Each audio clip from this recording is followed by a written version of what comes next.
খবরটা দেওয়ার জন্য এসেছিলাম, কিন্তু খবর দিতে দিতে প্রথমেই দেখা হয়েছে তোমার স্বামীর সঙ্গে, আর তোমার স্বামী বলেছে যদি খবর দিস তাহলে তোকে ত্রিশূলে করে বধ করে দেবে।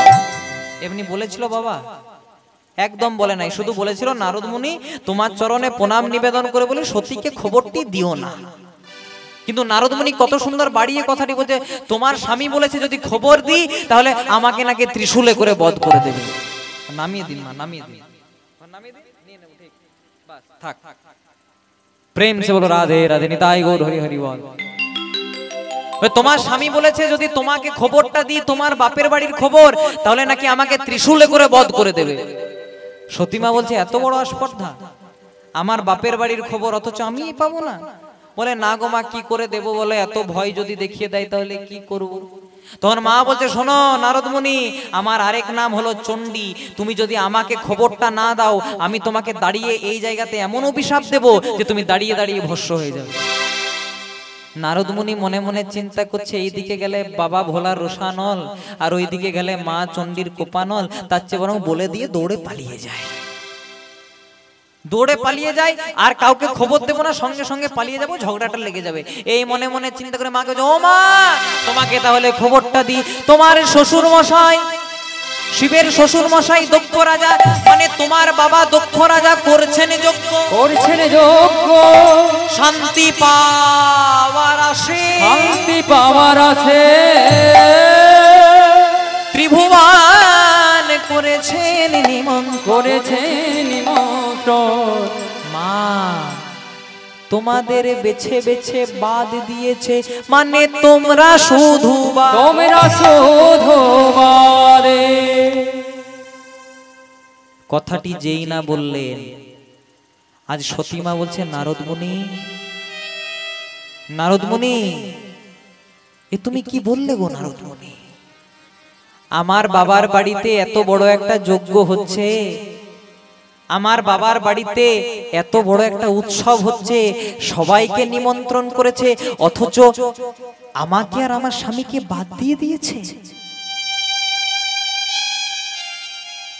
যেই না কথাটা নারদ মুনি বলেছে, নারদ মুনি বলে দিয়ে পালিয়ে গেল। কিন্তু সতী মাতা বললেন, নারদ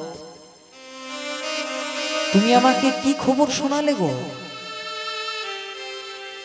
একজন মেয়ের যখন বিয়ে হয়ে যায় মা, আপনারা ভালো বুঝবেন, একজন মেয়ের যখন বিয়ে হয়ে যায়, সে যখন শ্বশুর বাড়িতে চলে যায়, যখন তাদের বাপের বাড়িতে কোনো বড় একটা উৎসব হয়, অনুষ্ঠান হয়, কাজ হয়, যদি সবাইকে নিমন্ত্রণ করে এবং তাকে যদি বেছে বেছে বাদ দেয়, সেই শোকটা বলা যায় না মা, সেই শোকটা বোঝানো যায় না।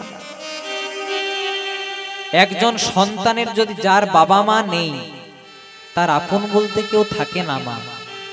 আর কারো বাবা মা জীবিত থাকা অবস্থায় তার বাবা মা যদি না থাকার মতো হয়ে যায়, সে মানুষের শোক তো আর বলাই যায় না।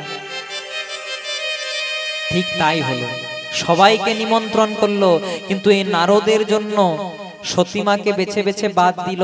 আজ সতীমাতা বলে উঠলেন, শোনো নারদ মুনি, আমি আমার বাবার কাছে যাব, আমার বাবা আমাদেরকে নিমন্ত্রণ করেনি, আমি তাও যাব। কেন যাব জানো? আমি নিমন্ত্রণ পাওয়ার আশায় যাব না, আমার বাবার প্রতি আমি অভিমান দেখানোর জন্য যাব না। কেন যাব? আমার বাবাকে আমি একটা কথা বলে দিতে যাব যে শিববিহীন কোনোদিনও কোনো যজ্ঞ হয়নি, আর কোনোদিনও কোনো যজ্ঞ হবেও না। এই যে আপনারা এত ভালো একটা হরিবাসরের আয়োজন করেছেন, আজকে শিব পূজা, এই শিব পূজা উপলক্ষে এত ভালো একটা হরিবাসরের আয়োজন করেছেন। এই হরিবাসরে যদি কোনোদিনও কোনো ভক্ত বৈষ্ণব না আসে, আপনারাই তো ভক্ত বৈষ্ণব। বৈষ্ণব কাকে বলে বাবা? শুধু কি জাতিতে বৈষ্ণব হয় না, যাহারে দেখিলে মুখে আইসে কৃষ্ণ নাম, জানিবে সেই হলো বৈষ্ণব প্রধান। যার মুখে থাকে নিরন্তর কৃষ্ণ নাম, জানিবে সেই হলো বৈষ্ণব প্রধান। এই বৈষ্ণব জাতিটা সৃষ্টি করেছিলেন কে? স্বয়ং কলিযুগের ভগবান চৈতন্য মহাপ্রভু। চৈতন্য মহাপ্রভু একদিন হরিনাম গাইতে গাইতে গঙ্গার তীর হয়ে পার হয়ে যাচ্ছেন, লক্ষ্য করলেন দূর থেকে একজনা নয়ন জলে বুক ভাসাচ্ছে। আজ গৌরাঙ্গ মহাপ্রভু চিৎকার করে বলে উঠলেন, তুই দূরে কেন ভাই? তুই দূরে কেন ভাই? সেই ছেলেটা বলে উঠলো, আমি দূরে কেন জানো প্রভু, আমি তোমাকে খুব ভালোবাসি গো। সবাই বলে হিন্দুদের মরা পোড়ানোর হরিনাম তুমি নাকি প্রচার করছো, এসব নাকি ভালো নয়, কিন্তু আমি তোমাকেও বড় ভালোবাসি, তোমার হরিনামটাকেও বড় ভালোবাসি। মহাপ্রভু বললেন, তুই তাহলে দূরে কেন ভাই, আমার সঙ্গে চল, হরিনাম গাইবি। না গো প্রভু, ইচ্ছা থাকলেও গাইতে পারবো না। কেন? আমি মেথর। তুই মেথর হয়েছে তো কি হয়েছে? তুমি জানো না প্রভু, নবদ্বীপে আমাদের গায়ে যদি কারো ছোঁয়া লেগে যায় তার তো জাত চলে যায়। এমনকি আমাদের গায়ের ছায়া যদি তার গায়ে লেগে যায় তাদের জাত চলে যায়। তুমি আমার কাছে এসো না গো প্রভু, তুমি যদি আমার কাছে এসো, এই নবদ্বীপের মানুষ তোমাকে কলুষিত করবে, তোমাকে অপপ্রচার করবে, তোমাকে বদনাম করবে, তোমাকে বহিষ্কৃত করবে। চৈতন্য মহাপ্রভু যত না বললেন, সঙ্গে সঙ্গে সেই ছেলেটাকে কোলে জড়িয়ে নিলেন। ভাই, এই হরিনাম কে গাই জানিস? এই হরিনাম গাইতে ডিগ্রি লাগে না, এই হরিনাম গাইতে পড়াশোনা লাগে না, এই হরিনাম গাইতে পাণ্ডিত্য লাগে না। যে ব্রাহ্মণ সেও হরিনাম গায়, যে শূদ্র সেও হরিনাম গায়, যে মাস্টার সেও হরিনাম গায়, যে ডাক্তার সেও হরিনাম গায়। হরিনামে কোনো জাত লাগে না ভাই। এই হরিনাম গাইতে গাইতে মহাপ্রভু সৃষ্টি করলেন। আজ থেকে আমরা একটি জাতের নাম দিলাম, নতুন জাত, যে জাতটার নাম হলো বৈষ্ণব জাতি। এই মহাপ্রভুর অবদানে আপনারা আজ গায়ে গা ঠেকিয়ে কীর্তন শুনছেন। কেউ বা ব্রাহ্মণ, কেউ বা শূদ্র। তখনকার দিনে শূদ্রদের ছোঁয়া লাগা যেত না মা। এই চৈতন্য মহাপ্রভু নিজে ব্রাহ্মণের ছেলে হয়ে শিক্ষা দিলেন, জগৎ জন্ম হোক যথাতথা, তোমাদের কর্ম যেন ভালো হয়। কলিযুগের ভগবান চৈতন্য মহাপ্রভু জন্মগ্রহণ করেছিলেন কোথায় বাবা? নদিয়া নবদ্বীপে। অনেকে বলে নিম গাছের তলায় জন্ম হয়েছিল, তাই নাকি ঠাকুরের নাম নিমাই। শুনেছেন আপনারা? নিম গাছের তলায় জন্ম হয়েছিল, তাই নাকি ঠাকুরের নাম নিমাই। সেদিকে যাব না মা, কারণ নিম গাছের তলায় জন্ম নিলে যদি নিমাই হয়, বলুন তোমার জাম গাছের তলায় জন্ম নিলে কি হয়? কি হয় মা? ভাগ্যে মহাপ্রভু জাম গাছের তলায় জন্ম নাই বাবা। কলিযুগের ভগবান জন্মগ্রহণ করলেন একটা নিম গাছের তলায়। দাপর যুগের ভগবান কৃষ্ণ জন্মগ্রহণ করলেন কংসের নির্জন কারাগারে, মানে জেলখানাতে। রামকৃষ্ণ পরমহংসদেব জন্মগ্রহণ করলেন ঢেকিশালাতে। মায়ের ঢেকিতে চাল গম কুটছিল, মায়ের এত প্রসব যন্ত্রণা হলো যে ঠাকুরের জন্ম হয়ে গেল। একবার করে ভেবে দেখবেন, এক ভগবান এসেছে নিম গাছের তলায়, এক ভগবান এসেছে কারাগারে, আর এক ভগবান এসেছে কোথায়? ঢেকিশালাতে। যদি তারা ইচ্ছা করতেন বড় বড় হসপিটালে আসতে পারতেন, তো বড় বাবার বাড়িতে আসতে পারতেন, যার বাবা ধনী হবে, কিন্তু এলেন না কেন? শিক্ষা দিলেন, জন্ম হোক যথা তথা, তোমাদের কর্ম যেন ভালো হয়। তাই আমি জগৎকে শিক্ষা দেওয়ার জন্য সতীমা বললেন, শোনো নারদ মুনি, আমি আমার বাবাকে উচিত শিক্ষা দেওয়ার জন্য যাব। আমি আমার বাবার মুখের দিকে আঙুল তুলে বলে দেব যে শিববিহীন কোনোদিনও কোনো যজ্ঞ হয়নি, আর কোনোদিনও কোনো যজ্ঞ হবেও না। কোনোদিনও কোনো যজ্ঞ হয়নি, আর কোনোদিনও কোনো যজ্ঞ হবে না। যেই না সতীমা বেরিয়ে এলেন, নারদ মুনি যখন দেখলো যে কোনো খবর না দিয়েই পালিয়ে গেছে, তখন ভোলানাথ বুঝতে পেরে গেছে যে নিশ্চয়ই খবরটা দিয়ে দিয়েছে।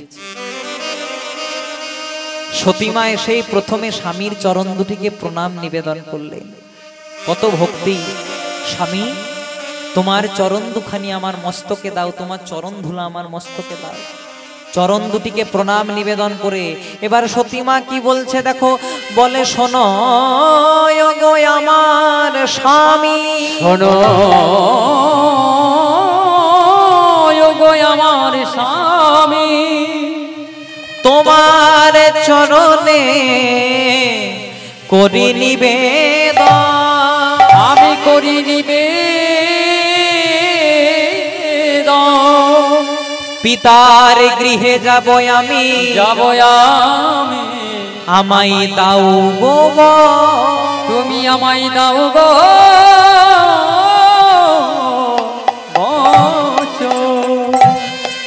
শোনো গো আমার স্বামী, তোমার চরণে করি নিবেদন, পিতার গৃহে যাব আমি, দাও গো বচন। ভোলানাথ বললেন, তোমাকে নারদ মুনি নিশ্চয়ই খবর দিয়ে দিয়েছে, বলো। বলে হ্যাঁ গো স্বামী, আমার বাপের বাড়িতে এত বড় একটা যজ্ঞ হচ্ছে, আমি যাব না? আমি নিশ্চয়ই যাব। ভোলানাথ বললেন পার্বতী, ভোলানাথ বললেন সতী তুমি যেও না গো। কেন যাব না? আমার বাবার বাড়ি, আমি কেন যাব না? তুমি আমাকে বাধা দেওয়ার কে?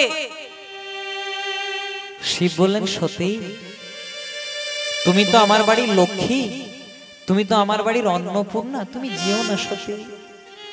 তুমি কি জানো না বিনা নিমন্ত্রণে গুরুর বাড়ি যাওয়া উচিত নয়? তাহলে তুমি বাবার বাড়ি যাবে কোন মুখে? এবার সতী আসল কথাটা বলে উঠল, স্বামী আমি কেন যাব জানো? আমি আমার বাবার বাড়িতে কোনো নিমন্ত্রণে ভোজ খাওয়ার জন্য যাব না, আমার বাবার বাড়িতে আমি অভিমান করার জন্য যাব না। কেন যাব? আমি আমার বাবার চোখের দিকে আঙ্গুল তুলে দেখিয়ে দেব যে শিববিহীন কোনোদিনও কোনো যজ্ঞ হয়নি, আর কোনোদিনও কোনো যজ্ঞ হবে না।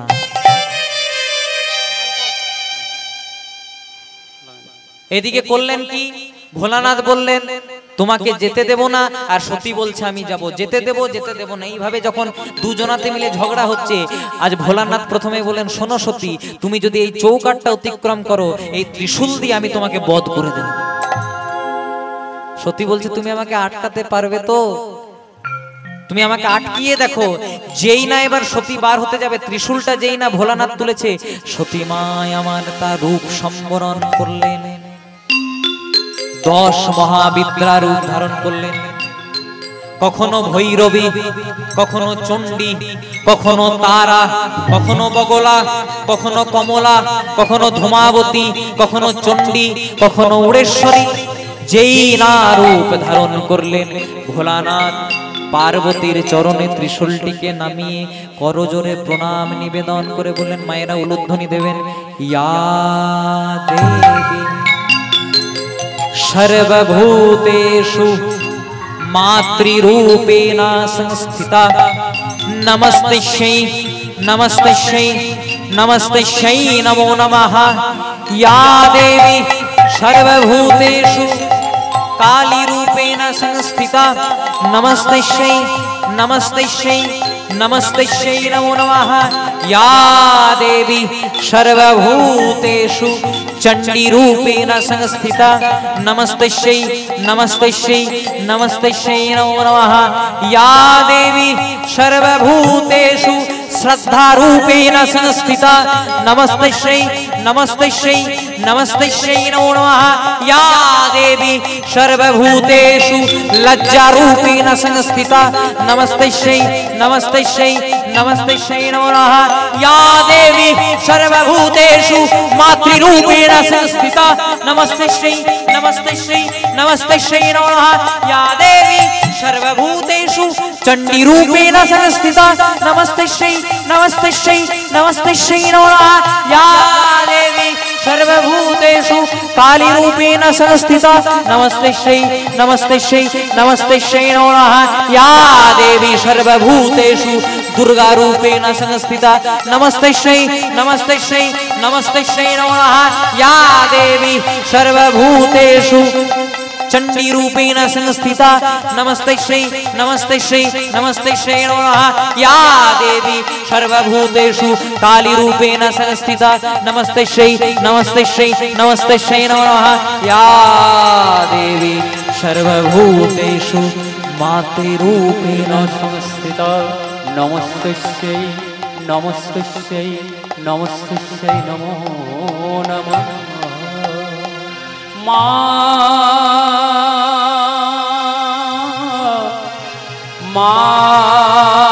ধ্বনি গায় গো গো মা গো মা মা মা।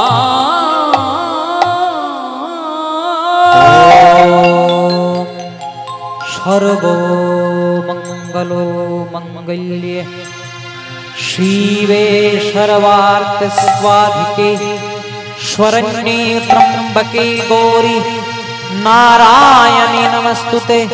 सृष्टिस्थिति विनाशानं शक्तिभूते सनातनी गुणश्रये गुणमये नारायणी नमस्तुते जयंती मंगला काली भद्रकाली कपालिनी दुर्गा शिवे क्षमाधात्री सरस्वती नमस्तुते धनिष्ठा करालो बोधने मुंडमाला विभूषणे चामुंडे मुंडमथने देवी नमो तुझे। तू ही ब्रह्माणी तू ही रुद्राणी दायिने तू ही ब्रह्माणी तू ही रुद्राणी दिलों को कुल्लनो दायिने नमामि त्वं तारिणे नमामि त्वं तारिणे नमामि तं तारिणे मागो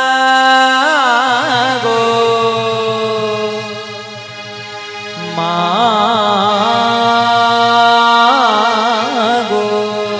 मागो मागो मागो मागो।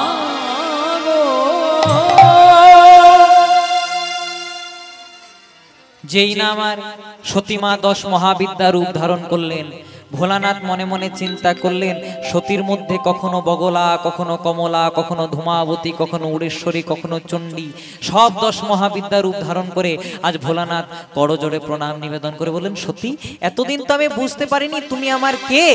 তুমি আমার হয়তো সহধর্মিনী, কিন্তু তুমি হলে বগলা, কমলা, ধূমাবতী, উড়েশ্বরী, চণ্ডী। আর তুমি কে জানো? বলে আমি কে? বলে তুমি কে জানো? বলে তুমি বৃন্দাবনে অধিষ্ঠাত্রী।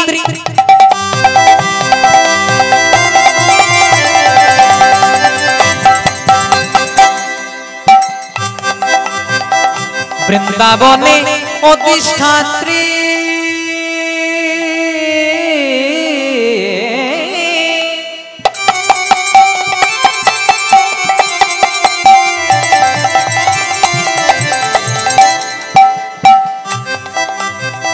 তোমার নামে যোগমায়া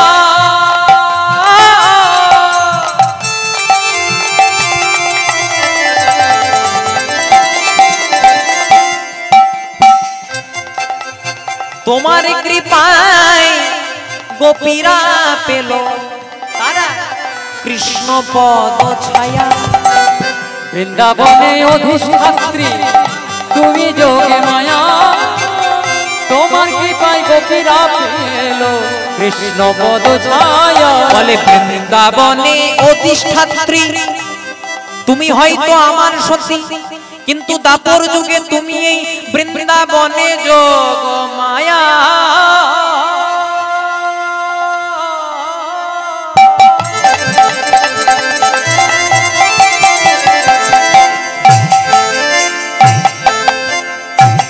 তোমার কৃপায় গোপীরা পেল কৃষ্ণ পদ ছায়া।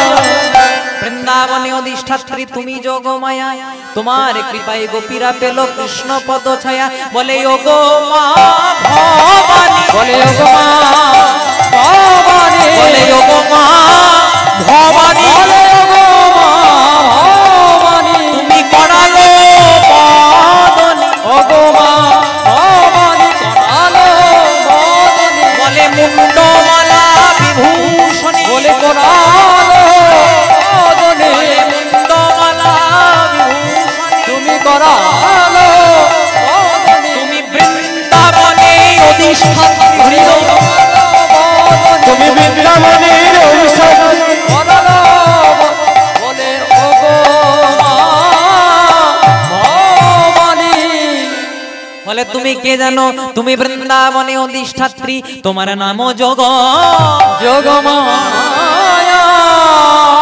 তোমার কৃপায় গোপীরা পেল, গোপীরা পেল কৃষ্ণ কৃষ্ণ পদ ছায়া। ভক্তমণ্ডলী মায়েরা, বিশ্বাস, ভক্তি, অনুরাগ নিয়ে যদি ভগবানকে ডাকা হয়, ভগবান না দেখা দিয়ে থাকেন না বাবা। প্রমাণ কোথায়? বৃন্দাবনের ইমলিতলা মানে বৃন্দাবনের তেঁতুল তলাতে বসে বসে একজন বাবাজি রাম নাম কৃষ্ণ নাম জপ করছেন। খুব ভালো জায়গা, ভালো করে শুনবেন। বৃন্দাবনের তেঁতুল তলাতে বসে বসে একজন বাবাজি রাম নাম কৃষ্ণ নাম জপ করছেন। তা বাবাজি অনেক দিন ধরে কৃষ্ণ নাম রাম নাম জপ করছেন, আর সেই পথ দিয়ে পেরিয়ে যাচ্ছে আজ নারদ মুনি। বাবাজি নারদ মুনি বলছে, ও নারদ মুনি, তুমি কোথায় যাচ্ছ? কোথায়? বলে আমি নারায়ণের কাছে যাচ্ছি। বলে তা নারায়ণের কাছে যখন যাচ্ছ, একবার নারায়ণের কাছে খবর নিয়ে এসে তো, নারায়ণ আমাকে কবে কৃপা করবে? বলে তোমার ভজনের বিষয় তুমি জিজ্ঞাসা করো। বলে না, তুমি যখন যাচ্ছ নারায়ণের কাছে, একবার জিজ্ঞাসা করে এসো নারায়ণ আমাকে কবে কৃপা করবে। নারায়ণের কাছে গেছে, বলে তোমার একজন ভক্তের সঙ্গে দেখা হয়েছিল, রামদাস বাবাজি, অনেক দিন ধরে রাম নাম কৃষ্ণ নাম জপ করছে। সে জিজ্ঞাসা করছে তুমি তাকে কবে কৃপা করবে গো? বলে কবে কৃপা করব জানো? ওই ভক্তকে গিয়ে বলে দাও, যে তেঁতুল গাছের নিচে বসে বসে ভক্ত রাম নাম কৃষ্ণ নাম জপ করছে, ওই তেঁতুল গাছে যেদিন একটাও পাতা থাকবে না, সেদিন আমি ভক্তকে কৃপা করব। নারদ মুনি বলছে, তাহলে তো বলে দিলেই পারতে যে কৃপা করব না, এত হেয়ালি করার কি দরকার ছিল যে তেঁতুল গাছে যেদিন একটাও পাতা থাকবে না সেদিন কৃপা করব। বলে তোমাকে যেটা বলতে বলেছি তুমি গিয়ে বলে দাও। বলছে, শোনো বাবাজি, ভগবান বলেছে এই যে তেঁতুল গাছের নিচে বসে বসে রাম নাম কৃষ্ণ নাম জপ করছো, এই তেঁতুল গাছে যেদিন একটাও পাতা থাকবে না, আমি তোমাকে সেদিন কৃপা করব। খবরটা শুনে কিন্তু রামদাস বাবাজি আনন্দে নৃত্য শুরু করে দিয়েছে।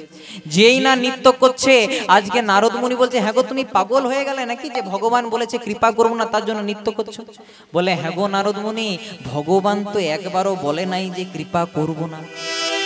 ভগবান তো বলেছে কৃপা করব, শুধু একটু ঘুরিয়ে দিয়েছে। বলেছে যেদিন তেঁতুল গাছে একটাও পাতা থাকবে না সেদিন কৃপা করব। তাই ততদিন পর্যন্ত আমি যদি বেঁচে থাকি, আমার শরীরে যদি থাকে প্রাণ, আমি গাইব মধুর হরিনাম। যেই না বিশ্বাস নিয়ে কথাটি বলেছে বাবা, আর সঙ্গে সঙ্গে ভগবান দেখাও দিয়ে দিয়েছে। নারদ মুনি বলছে, এই তো বলেছিলে যেদিন তেঁতুল গাছে একটা পাতা থাকবে না সেদিন কৃপা করব, তাহলে এখন তো তেঁতুল গাছে এত পাতা, কৃপা করলে কেন? দেখা দিলে কেন? ভগবান বলছে, নারদ, আমি মুখে যাই বলি, কোনো ভক্ত যদি দিনের শেষে বিশ্বাস নিয়ে আমাকে ডাকতে পারে, আমি কি তার কাছে না দেখা দিয়ে থাকতে পারি? তাই এর থেকে কি শিক্ষা হলো? আমাদের যেমন কর্ম তেমন ফল। আপনি যদি ভগবানকে দৃঢ় বিশ্বাস দিয়ে, দৃঢ় ভক্তি দিয়ে যদি ভগবানকে ডাকতে পারেন, ভগবানও কোনোদিনও না দেখা দিয়ে থাকবেন না। তাই সতীমাকে বলছে শিব আজ সতীমাকে বলছে, ও সতী, আমি তোমার 10 মহাবিদ্যা রূপ দেখেছি বাবা, তুমি তোমার রূপ সম্বরণ করো, তুমি যেখানে যাবি তোমার বাবার বাড়ি আমি বরং পৌঁছে দিয়ে আসবো। কি বলছে, না তোমাকে পৌঁছে দেওয়া হবে, তাহলে যাও বাবার বাড়ির দিকে। বলছে, হ্যাঁ গো স্বামী, আমি যে বাবার বাড়িতে যাব, আমার বাপের বাড়িতে তো আরো আমার অনেক দিদিরা আসবে, তারা এত সুন্দর সুন্দর সোনার গহনা পরে আসবে, রাজবস্ত্র পরে আসবে, আমাকে কিছু দেবে না? ভোলানাথ বলছে, তুমি আমার দিকে ভালো করে চেয়ে দেখো, আমি তোমাকে কি দেব? আমি শ্মশানে মশানে ঘুরে বেড়াই, আমি ছাই ভস্য মাখি, তোমাকে কিছু দেব? কি দেওয়ার মতো আছে? আমার দিকে ভালো করে চেয়ে দেখো। ভোলানাথ দেখো কি বলছে, বলে, তৈল বিনাই আমার মস্তকেতে জটা, তৈল বিনা আমার মস্তকেতে জটা, মানে আমি তেল মাখতে পাইনি, আমি তো শ্মশানে মশানে ঘুরে বেড়াই, আমি তেল মাখতে পাইনি, আমি গরিব, তাই আমার মাথায় জটা হয়ে গেছে। আর অন্যভাবে খাই সিদ্ধি বাটা, তৈল বিনায় আমার মস্তকে জটা,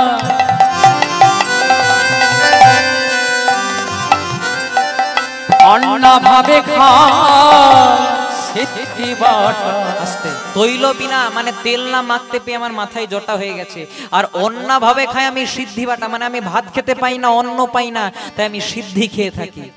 আর দেখো বলে, বসনের অভাবে আমার বাগছালা, এই দেখো বসনের অভাবে আমার বাগছালা আটা, ভালো বসন পাই নাই বলে বাগের ছাল পড়েছে, ভালো বসন পাই নাই বলে বাগে ছাল পড়েছি। ভোলানাথ কি পরে থাকে বাবা? বাঘ ছাল তো। তাই এত কিছু আমার অবস্থা, আমি কোথায় পাবো বলো সোনা দানা? ও গো আমার প্রাণের সতী, সতী গো, ও গো আমার প্রাণের সতী, ও গো আমার প্রাণের সতী। সতী, তুমি যে আমার কাছে কিছু চাইছো? তৈল বিনা আমার মস্তকতে জটা, মানে তেল না মাখতে পেয়ে আমার মাথায় জটা হয়ে গেছে। অন্নাভাবে আমি খাই সিদ্ধি বাটা, মানে অন্নের অভাব, ভাতের অভাব আছে বলে আমি সিদ্ধি খেয়ে থাকি। বসনের অভাবে বাঘ ছালাটা, মানে আমার ভালো বসন নেই বলে আমি বাঘ ছাল পড়েছি। তাহলে কোথায় পাবো বলো সোনা দানা, ওগো আমার প্রাণেরও সতী?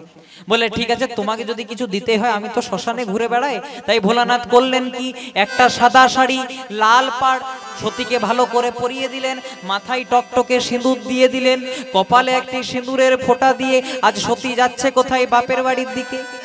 সতী মায়ের বাপের বাড়ির নাম শুনেছেন বাবা আপনারা?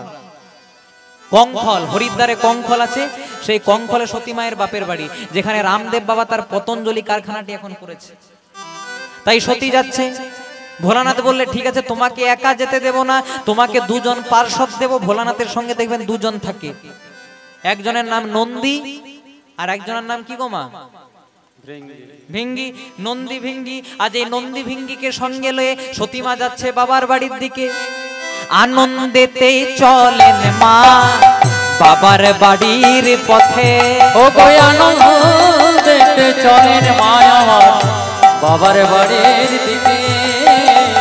আনন্দেতে চলেন মা বাবার বাড়ির পথে, ও গো আনন্দেতে চলেন মা আমার বাবার বাড়ির পথে। নন্দিয়ার ভিঙ্গি যাই মায়ের সাথে, ও গো নন্দিয়া ভিঙ্গি যাই মায়ের সাথে। বলে নন্দিয়ার ভিঙ্গি যাই মায়ের সাথে, ও গো নন্দিয়া ভিঙ্গি যাই মায়ের সাথে। বলে আনন্দেতে চলেন মা বাপের বাড়ির পথে, নন্দিয়ার ভিঙ্গি যায় মায়ের সাথে, মানে মা একা যায়নি, নন্দী ভিঙ্গিকে সঙ্গে নিয়েছে। আর দেখিতে দেখিতে মা কঙ্খলেতে এলো, ও গো দেখিতে দেখিতে মায়া আমার কঙ্খলেতে এলো। বলে দেখিতে দেখিতে মায়া মা কঙ্খলেতে এলো, ও গো দেখিতে দেখিতে মায়া আমার কণ্ঠলেতে এলো। বলে ভক্ত বৃন্দ সবে মিলে হরি হরি বলো, ও গো ভক্ত বৃন্দ সবে মিলে হরি হরি বলো। বলে ভক্ত বৃন্দ সবে মিলে হরি হরি বলো, ভক্ত বৃন্দ সবে মিলে হরি হরি বলো। বলে আনন্দ আর ধরে না, নানা আনন্দ হরে না রে। বলে আনন্দ আর ধরে না, ও গো আনন্দ হরে না রে। সতীমা এলো কোথায়? কঙ্খলেতে, তার বাপের বাড়িতে এলো। যেই না বাবার বাড়িতে এলো, প্রথমেই ছিলেন কে? সতীর মা প্রসতী। এখানে জায়গাটা একটু ভালো করে শুনবেন। মা প্রসতী প্রথমেই ছিল। প্রসতী প্রথমে এসে সতীকে বলছে, সতী এসেছিস? এত দেরি কেন করলি? তার মা জানে না যে সতীর বাবা তাকে নিমন্ত্রণই করেনি। তাই সতীর মা প্রসতী বলছে, হ্যাঁ রে সতী, তুই একা এসেছিস আর শিবকে আনিসনি? সতী বলছে, নিমন্ত্রণ করেছ মা। মাগো, বাবার বাড়িতে এত বড় একটা যজ্ঞ হচ্ছে, তোমাদের বাড়িতে এত বড় একটা যজ্ঞ হচ্ছে, না হয় বিয়ে হয়ে আমি তোমাদের পর হয়ে গেছি বলো, তা বলে একটা নিমন্ত্রণও করনি মা। প্রসূত বলছে, কি বলছিস রে, তোকে নিমন্ত্রণ করা হয়নি? না গো মা, আমার বাবা দক্ষ রাজা, মানে তোমার স্বামী দক্ষ রাজা সকলকে নিমন্ত্রণ করেছে। এইদিকে মা একটু সামনে ভালো করে।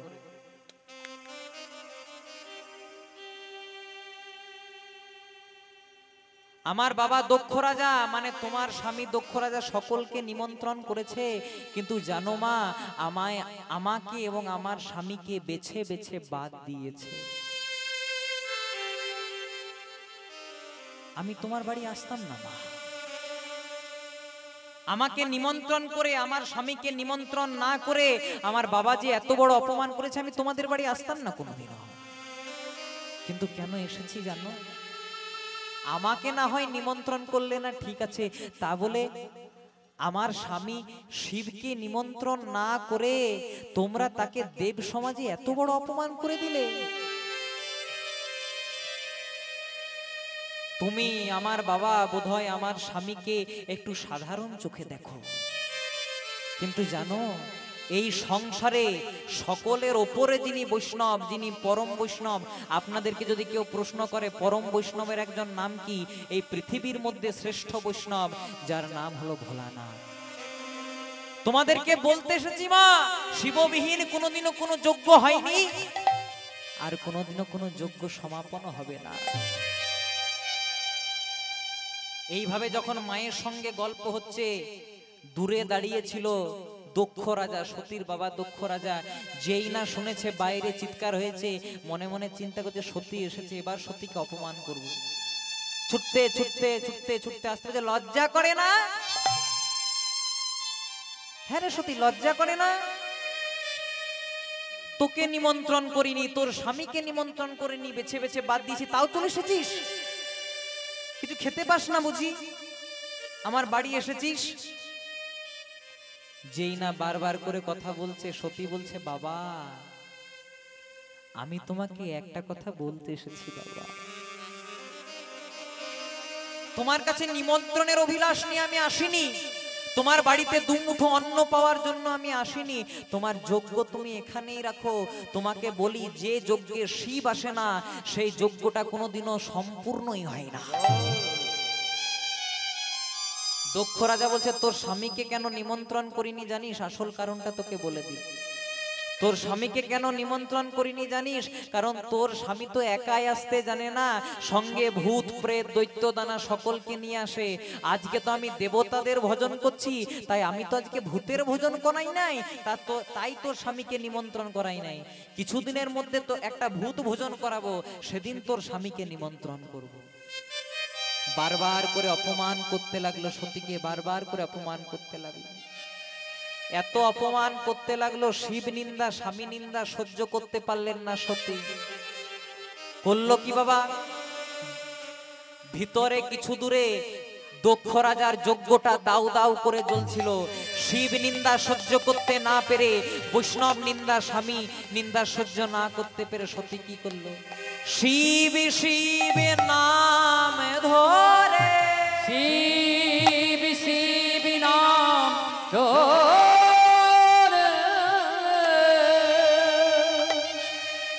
সতী মায়া আমার ডাকিতে লাগিল, ডাকিতে লাগিল।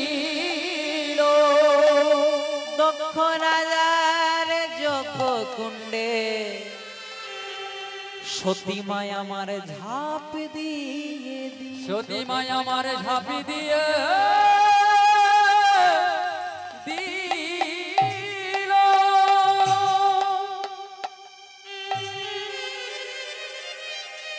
স্বামী নিন্দা সহ্য করতে না পেরে শিব শিব নাম ধরে যখন কোন রকমে অপমানটাকে সহ্য করতে পারলো না, সতী করলো কি? ওই দক্ষ রাজার যজ্ঞ কুণ্ডটা দাউ দাউ করে জ্বলছিল, নন্দী ভিঙ্গি রজান্তে সবার অজান্তে সতী শিব শিব নাম ধরে ওই দক্ষ রাজার যজ্ঞ কুণ্ডে ঝাঁপ দিয়ে। নন্দী ভিঙ্গি মনে মনে চিন্তা করলো আমি বাবাকে কি জবাব দেব, বাবাকে কি জবাব দেব? আমাদের বাবা তো বলেছিল সতীকে খুব ভালো করে দেখবি রে, ও যে আমায় বড় ভালোবাসে, ও যে শিব নিন্দা সইতে পারে না, ওকে ভালো করে দেখবি। তোর মা তো বড় অভিমানিনী, ও আমার নিন্দা সহ্য করতে না পেরে যদি কিছু করে ফেলে, তাই তোদের দুজনাকে সঙ্গে দিলাম, বাবাকে কি জবাব দেব? নন্দী ভিঙ্গি কিছু না পেয়ে ছুটতে ছুটতে দৌড়াতে দৌড়াতে আজ কৈলাস পর্বতে আছাড় খেয়ে পড়লো ভোলানাথের কাছে। ভোলানাথ, ভোলানাথ কাঁদছিস কেন? তোদের চোখ দিয়ে জল কেন? তোর মা কোথায়? ও বুঝি অনেকদিন পরে বাবার বাড়িতে গেছে তো তাই আসেনি, কিছুদিন পরে আসবে তাই না? না গো বাবা, তোমার কথা আমরা রাখতে পারিনি গো, তুমি তো বলেছিলে আমাদের সতীমাকে যেন চোখে চোখে রাখি, ভালো করে রাখি, ও তো শিব নিন্দা সহ্য করতে পারে না। সে কথা রাখতে পারলাম না কেন? কি হয়েছে? কি কি হয়েছে জানো ভোলানাথ? চুপ করে আছিস কেন? বল, আমার সতী ভালো আছে তো? তোমার সতী, তোমার শ্বশুর মশাই দক্ষ রাজা একে একে তোমার স্ত্রীকে অপমান করছিল। যখন তোমার স্ত্রীকে অপমান করলো সে সহ্য করে নিল, কিন্তু বারবার করে যখন তোমাকে অপমান করছিল, স্বামী নিন্দা সহ্য করতে না পেরে, তোমার নিন্দা সহ্য করতে না পেরে তোমার সতী করেছে কি জানো? ওই দক্ষ রাজার যজ্ঞকুণ্ডটা দাউ দাউ করে জ্বলছিল, সেখানে ঝাঁপ দিয়ে দিল। এতক্ষণ শিব ছিলেন শান্ত, এতক্ষণ ভৈরব ছিলেন শান্ত, কিন্তু খবরটা শোনা মাত্র শিব তার উগ্র ভৈরব রূপ ধারণ করলেন। আর উগ্র ভৈরব রূপ ধারণ করে ক্রন্দন করতে লাগলেন। যত ক্রন্দন করতে লাগলেন, শিবের চোখ দিয়ে যত অশ্রু প্লাবিত হতে লাগলো, সেখান থেকে জন্ম হলো দুজন অসুরের। আর শিব মনে মনে চিন্তা করলেন তাও হবে না, ছিড়িয়া মাথারে জটা ভূতলে ফেলি, ভূতলে ফেলি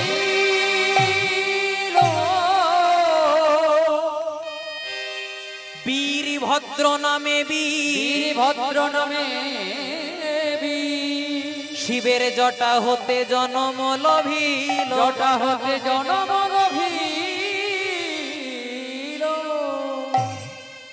সতীর মৃত্যু সংবাদ শুনে এতক্ষণ শিব ছিলেন শান্ত, ভৈরব ছিলেন শান্ত, এবার শিব তার উগ্র ভৈরব রূপ ধারণ করলেন। ছিড়িয়া মাথার জটা ভূতলে ফেলিল, বীরভদ্র নামে বীর শিবের জটা হতে জনম লভিল। জন্মগ্রহণ করলো একজন অসুর, একজন দৈত্য, একজন দানব, যার নাম দিল বীরভদ্র। বীরভদ্র বললেন, শিব তুমি যখন আমাকে সৃষ্টি করেছো, তুমি আমার পিতা, পিতার আদেশ অমান্য করা উচিত নয়, বলো কি চাই, আমাকে জন্ম দিলে কেন? শোনো বীরভদ্র, কিছুক্ষণের মধ্যেই দক্ষ রাজা যে যজ্ঞ করছে, আমি কিছুক্ষণের মধ্যেই দক্ষ যজ্ঞ পণ্ড চাই, আর ওই দক্ষ রাজার মুন্ড চাই। ছুটতে ছুটতে দৌড়াতে দৌড়াতে বীরভদ্র তার ভূত প্রেত দৈত্যদানা সেনাকে নিয়ে প্রবেশ করলেন দক্ষ রাজার যজ্ঞ কুণ্ডে। এতক্ষণ দেবতাদের ভোজন চলছিল বাবা, যেই না ভূত প্রেত দৈত্যদানা নিয়ে প্রবেশ করলো, দেবতাদের ভোজন আর ভূত ভোজনে পরিণত হলো। দেবতারা শিবের সৈন্যদেরকে দেখে সবাই পালিয়ে গেল। এবার বীরভদ্র প্রথমেই করলেন কি, দক্ষ রাজার যজ্ঞকুণ্ড যেখানে জ্বলছিল সেই যজ্ঞকুণ্ডটা দাউ দাউ করে জ্বলছিল, সেটাকে পণ্ড করে দিলেন। আর এবার দক্ষ রাজার মুন্ডটাকে, দক্ষ রাজার চুলের মুঠিটাকে ধরে আজ বীরভদ্র বলল কি, এই মুখেতে শিব নিন্দা করেছিস পাষণ্ড, তুই করেছিস পাষণ্ড, তাই আজ অসি দিয়ে কেটে দিলাম তোর শিব নিন্দা, তোর শিব নিন্দা মুন্ড। বীরভদ্র দক্ষ রাজার চুলের মুঠিটাকে ধরে অসি দিয়ে দক্ষ রাজার মুন্ডটাকে কেটে দিল।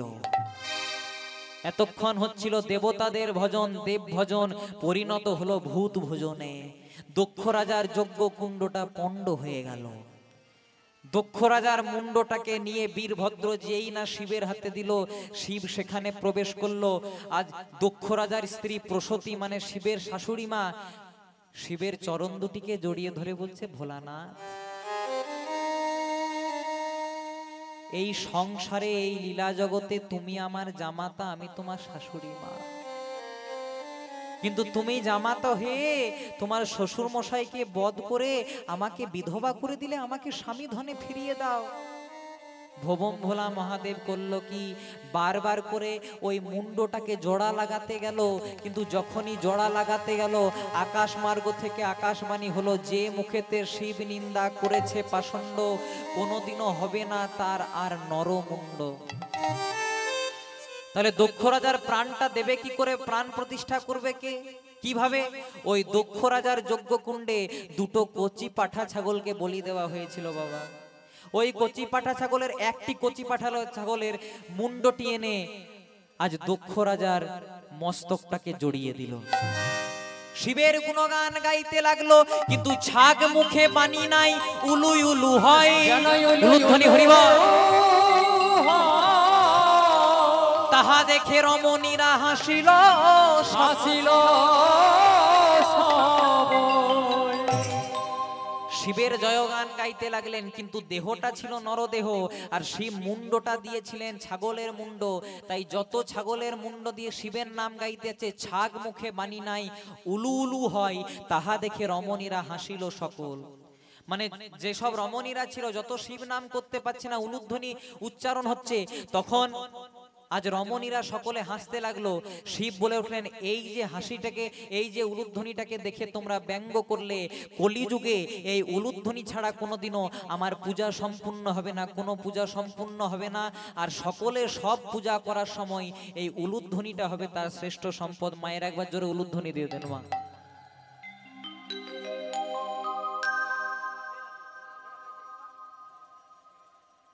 তাই হয়েছে কি মা, এই দিকে শিব করেছে কি, সতীর ওই মৃতদেহটাকে সঙ্গে লয়ে আকাশ পথে নৃত্য শুরু করলেন।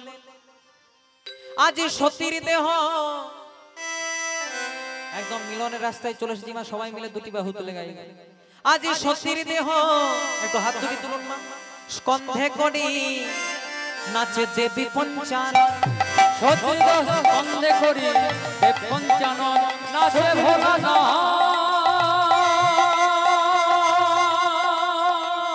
উলুধ্বনি হরিবল।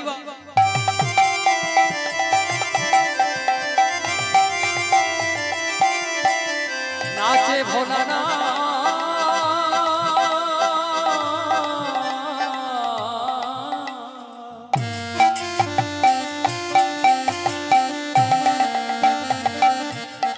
সতীর দেহ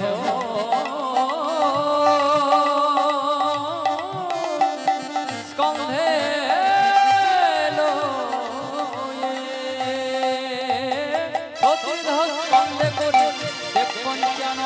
আজি আকাশ পথে নিত্য জুড়িল তখন। ও গো আকাশ পথে নিত্য জুড়িল তখন। জান বাবা, একটু এখনো মিলন হয়নি, একটু ভালো করে নিজের জায়গায় বসে যান, একটু পরে মিলন হবে। আজ আকাশ পথে নিত্য জুড়িল তখন।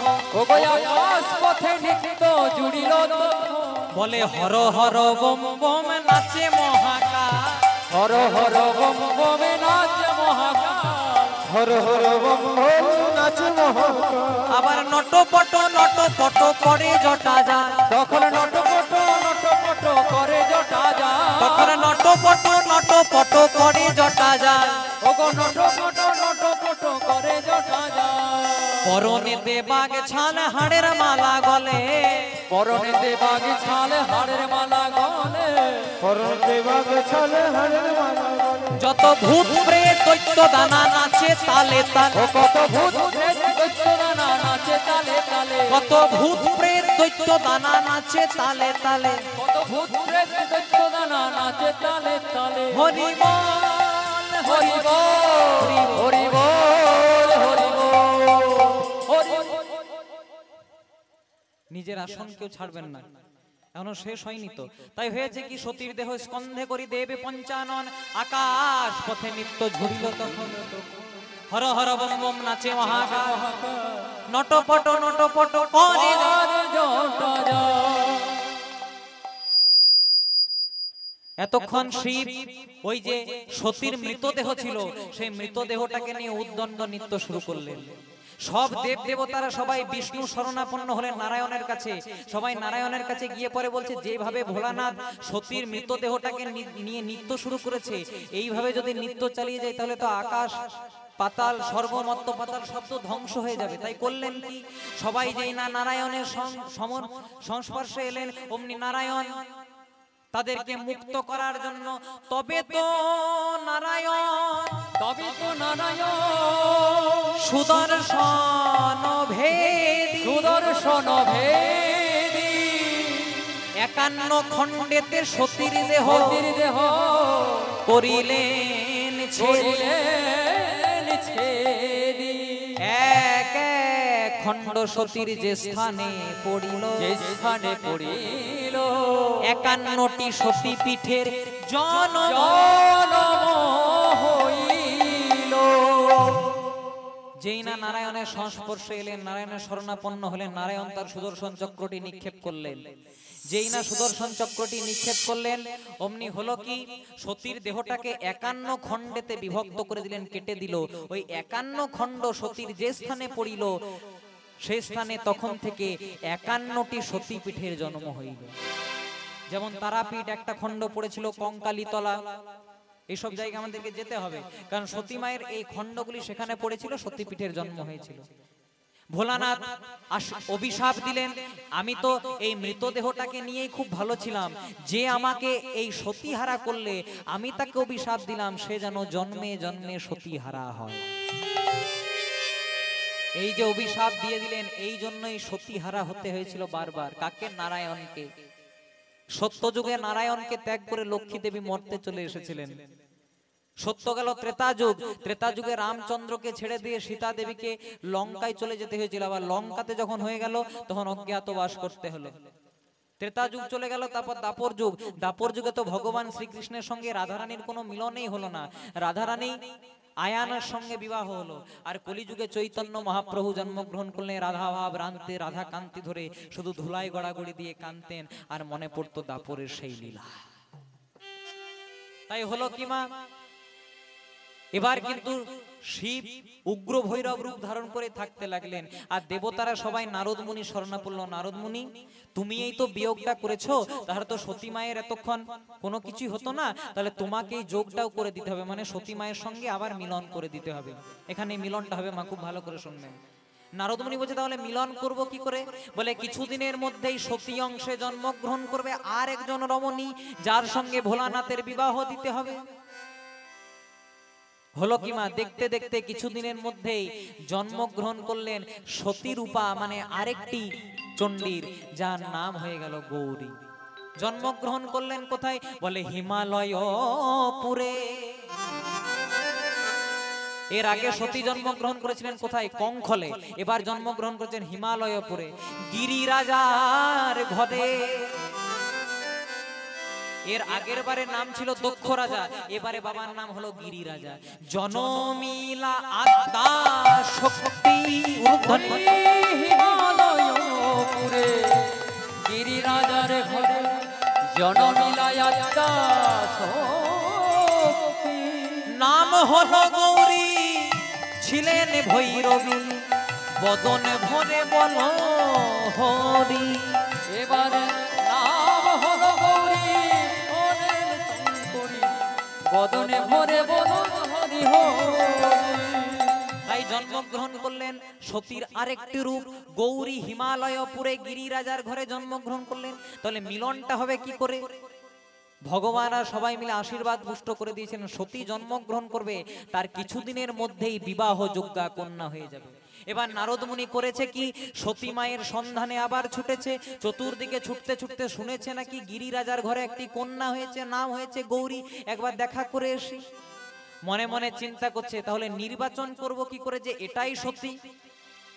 বলে যে জন্মগ্রহণ করবে সতী অংশে, তার থাকবে তৃতীয় নয়ন। আমি সব জায়গায় খুঁজে দেখব, যদি অপরূপা সুন্দরীও হয় অথচ তার 3টি নয়ন না থাকে, তাহলে কিন্তু তাকে যোগ্য করব না। আর যদি দেখতে খারাপও হয় আর যদি তৃতীয় নয়ন থাকে, তাহলে মনে মনে চিন্তা করব সতী অংশে জন্মগ্রহণ করেছে এই রমণী। তাই চলেছে কোথায়? প্রথমেই হিমালয়পুরে। সতীর বাবার নাম বলেছিলাম গিরিরাজা, এবারে যে জন্মগ্রহণ করলো নাম হলো গৌরী, বাবার নাম হলো গিরিরাজা। আর মায়ের নাম আপনারা সবাই জানেন, নামটার সঙ্গে সবাই পরিচিত, মায়ের নাম মেনকা। শুনেছেন নাম আপনারা? তাই এই মেনকার ঘরে জন্মগ্রহণ করলেন সতী। প্রথমে এসে নারদ মুনি ওই হিমালয়পুরে এসে, তাহলে মেনকা তোমার নাকি একটি কন্যা হয়েছে? বলে হ্যাঁ, কন্যা হয়েছে। তাহলে একবার দেখাও এনে। মনে মনে চিন্তা করছে, যদি তৃতীয় নয়ন থাকে তাহলে ভাববো সতী সতী এখানেই জন্মগ্রহণ করেছে। বলছে হ্যাঁ গো, এখনো তো এই তো কিছুদিন জন্মগ্রহণ করলো। বলছে না, শুনেছি নাকি বিবাহযোগ্যা কন্যা হয়ে গেছে, নিয়ে এসেছে। যেই না নিয়ে এসেছে মা, মেঘনা চাইতেই জল, নারদ মুনি দেখতে পেয়েছে তৃতীয় নয়নটি জল জল করছে। যেই না জল জল করছে দেখেছে, সঙ্গে সঙ্গে নারদ মুনি ওই গৌরীর চরণে প্রণাম নিবেদন করছে। গৌরীর মা মেনকা বলছে হ্যাঁ গো নারদ মুনি, ও তো তোমার যে ছোট, প্রণাম করছো কেন? নারদ মুনি মনে মনে চিন্তা করছে, এই রে কি বলবো। বলে কেন প্রণাম করছি জানো? কেন প্রণাম করছি জানো? বলে কেন প্রণাম করছো, পরিষ্কার করে বলো তো। নারদ মুনি মনে মনে চিন্তা করছে, ঠিক আছে এবার একটা খেলা খেলি। বলছে কেন প্রণাম করছি জানো? যার সঙ্গে তোমার মেয়ের বিয়ে দেব তাকে যে আমি বাবা বলি। বলে বাবা বলো, তাহলে সম্পর্কে তোমার মেয়েটি আমার মা হবে যদি বিয়ে হয়, তাহলে আগের থেকে একটু প্রণাম করাটা শিখে নিচ্ছি। বুঝে তাহলে একবার পাত্রের পরিচয় দাও, পূর্বীর আগের মধ্যে আস্বাদন করব। পাত্রের পরিচয় দাও। এবার শিবের পরিচয় দিচ্ছে নারদ মুনি। তোমাদের পাত্রের পরিচয় নেবে, তাহলে তোমাদের পাত্র কেমন শোনো। আহা, উত্তর ভারতীয় রাগের সুমধুর রাগ পূর্বী, পূর্বী রাগের উপর আস্বাদন করব। বলে তোমাদের পাত্র শিব কেমন জানো? বলে শিবের শিরে জটা জুটো, ফণির মুকুট, আর তার মাথায় গঙ্গা বহে কুলকুল। শিবের শিরে জটা জুটো,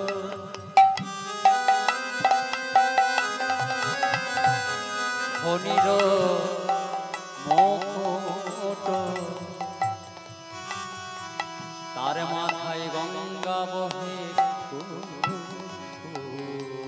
শিবের শিরে জটা জুটো,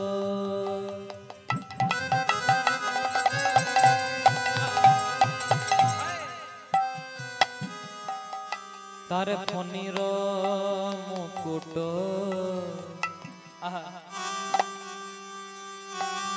গঙ্গা বহে কুলকুল। শিবের শিরে জটা জুটো, ফণির মুকুট, গঙ্গা বহে কুলকুলার, ও তার ভালে চন্দ্র কলা।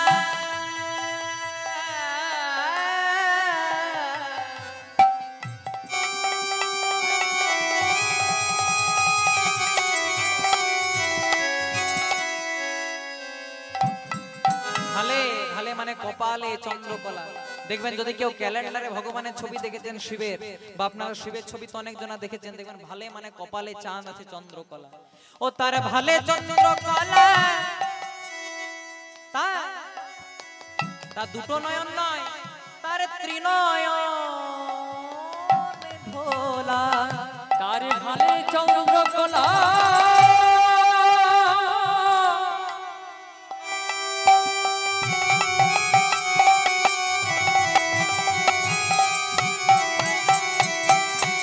আমার ত্রিনয়ন। শিবের ভালে চন্দ্রকলা,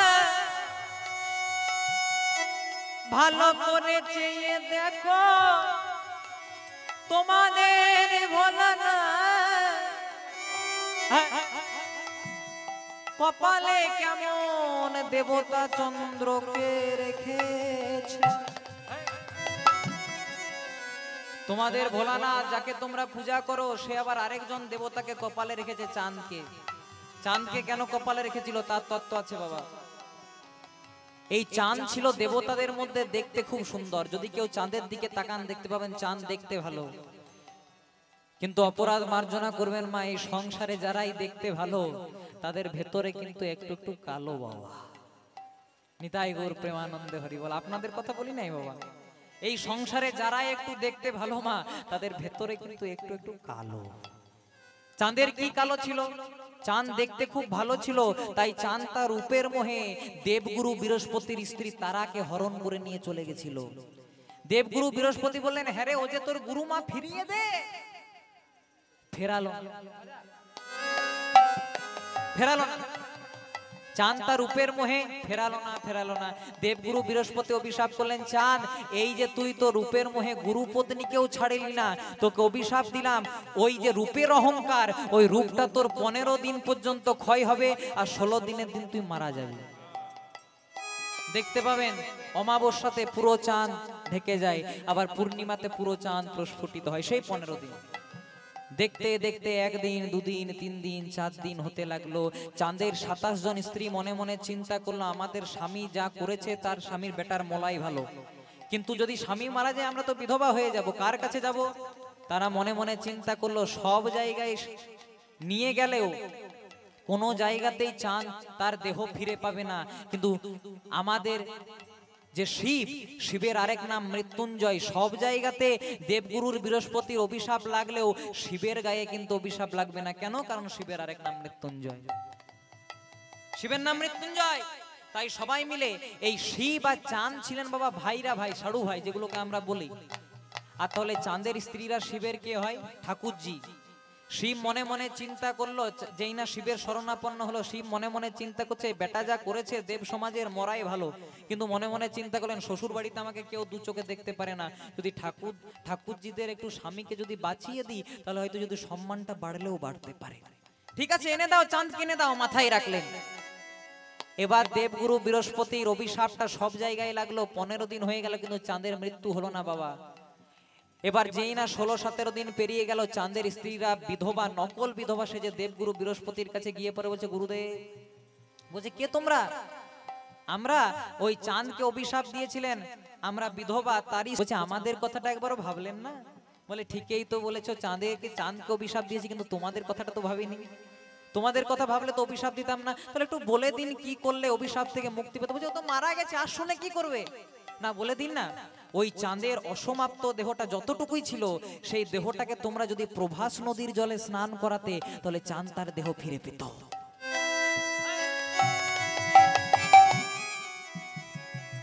কি করলো দেবগুরু বৃহস্পতি? যেই না কথাটি বললেন, চাঁদের স্ত্রীরা বলছে, গুরুদেব স্বামী আমাদের মরে নাই। বলছে আছে কোথায়? ওই শিবের মাথায়। বলে কেন? সব জায়গায় দেবগুরু বৃহস্পতির অভিশাপ লাগবে, কিন্তু শিবের মাথাতে লাগবে না। কেন? কারণ শিবের আরেক নাম মৃত্যুঞ্জয়। তারপর করলো কি, চাঁদের দেহটাকে প্রভাস নদীর জলে স্নান করালো, চাঁদ তার পুনরায় দেহ ফিরে পেল। তাই তো শিবের মাথায় চাঁদ। তাই পদকর্তা মহাজন বলছেন, তার ভালে চন্দ্রকলা ভালো করে চেয়ে দেখো,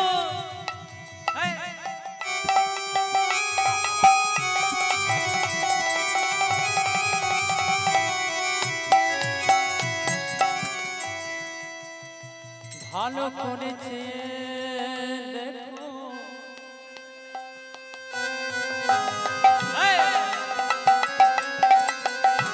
কেমন শিবের জটা, শিবের মাথায় কেমন চাঁদ উঠেছে, এক দেবতা হয়ে আরেক দেবতাকে মাথায় রেখে কত শোভাটানা বেড়ে গেছে। তার ভালে চন্দ্রকলা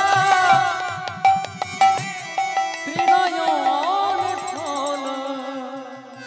আর শিবের চেহারা দেখেছো? শিবের কানে কি আছে? তার কানেতে ধুতার ফুল, কানেতে ধুতরার ফুল। শিবের ভালে চন্দ্রকলা ত্রিনয়ন, তার কানেতে ধুতরার ফুল গো, কানেতে ধুতরার ফুল। এমন শোভার আবার শিবের শোভার আবার বালাই নাই রে। শিবের শোভার বালাই যাই রে। মহাদেবের শোভারে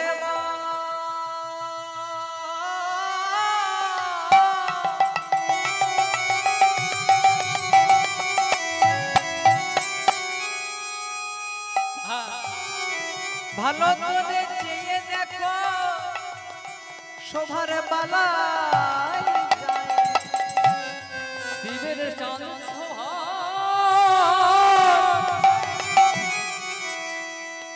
বালাই যায়। হাত দুটিকে তুলে সবাই প্রেমানন্দে হরি বলো ভাই, একবারে প্রেমানন্দে হরি বলো ভাই।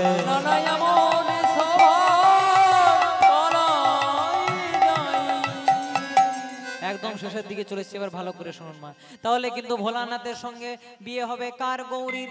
দিনটি ঠিক হয়ে গেল, বুঝে? তাহলে কোন দিনে বিয়েটা হবে? শিব চতুর্দশী। হ্যাঁ, বুঝে শিব চতুর্দশী বিয়ে হবে, মানে যেটাকে আমরা শিবরাত্রি বলি, সেই শিব চতুর্দশীতে বিয়ে হবে। আজ বিয়ের দিনটা চলে এলো মা। আচ্ছা, আপনারা কেউ বাবার বিয়ে দেখেছেন? দেখেছেন কেউ? দেখেন নাই? আপনাদের বাবার বিয়ে দেখেন নাই? প্রেম সে বলো রাধে রাধে। শিবরাত্রি করেন না? তাহলে বাবার বিয়ে দেখেছেন তো? ভোলানাথ তো জগতের পিতা, তাহলে ভোলানাথের বিয়ে হবে মা। আর যেই না বিয়ের দিনটি চলে এলো, হয়েছে কি আজ বাবা ভোলার হবে গো বিয়ে। বিয়ের দিনে বিকেল বেলায় কি করে গো? সবাই একটা কাজ করতে যায় পুকুর ঘাটে। কি হয়? কি করতে যায়? জলসাইতে যায়। বলে বাবা ভোলার হবে গো বিয়ে, জলসাইতে যায় তোরা আয়, তোরা আয়। আজ বাবা ভোলার হবে গো বিয়ে, জলসাইতে যায় তোরা আয়, তোরা আয়, তোরা আয়, তোরা আয়, তোরা আয়, তোরা আয়। বাবা ভোলার বিয়ে হচ্ছে। যেই না বিয়ের দিনটি চলে এলো, অমনি ভালো দেখে বাবা ভোলা একটি বাঘ ছাল পড়লেন। আমরা বিয়ে করতে যাই কিসে মা? ভালো ভালো দামি দামি গাড়িতে, কিন্তু ভোলানাথ কিসে বিয়ে করতে যাচ্ছেন জানেন? ভোলানাথের একটি বাহন আছে, নাম জানেন আপনারা? ষাঁড়। ষাঁড়ের পিঠে যাচ্ছে ভোলানাথ বিয়ে করতে। তাই একটি ভালো দেখে বাঘ ছাল পরেছে মা। আর বাঘ ছালটা যেন খুলে না যায়। আমাদের প্যান্টে কেমন বেল্ট পরি না, তেমনি বাঘ ছাল যেন খুলে না যায়। তাহলে ভোলানাথের মানস কন্যা হলো মনসা। দু তিনটে ভালো ভালো দামি দামি মনসাকে কোমরে বেঁধেছে, যেন বাঘ ছালটি খুলে না যায় মা। তাই ভোলানাথ বিয়ে করতে যাচ্ছে কেমন ভাবে? ভোলানাথ বিয়ে করতে যাচ্ছে ষাঁড়ের পিঠে চেপে। তখন গৌরী যেই না প্রবেশ করেছে, গৌরীর বান্ধবীরা আর ছুটতে ছুটতে এসে পড়ে বলছে, ও গৌরী, তোর বদ দেখিলাম রে। গৌরী বলছি, কেমন বদ দেখলি রে? বলে, কেমন বদ দেখলাম জানিস? গৌরী রে তোর বর এলো রে, ষাঁড়ের পিঠে চড়ে। ষাঁড়ের পিঠে? হ্যাঁ, ষাঁড়ের পিঠে চড়ে। ওরে গৌরী রে তোর বর এলো রে, ষাঁড়ের পিঠে চড়ে রে, ষাঁড়ের পিঠে চড়ে। গৌরী রে তোর বর এলো রে, ষাঁড়ের পিঠে চড়ে রে, ষাঁড়ের পিঠে চড়ে। ওরে গৌরী রে তোর বর এলো রে, ষাঁড়ের পিঠে চড়ে রে, ষাঁড়ের পিঠে চড়ে। গৌরী, কোন দেবতার করলি পুজো? হ্যাঁ রে, কোন দেবতার পুজো করলি? পেলি এমন বর, সেই দেবতার করব পুজো, পাবো তোর মতো বর। বল বল কোন দেবতার করিলে পুজো, তুই পেলি এমন বর।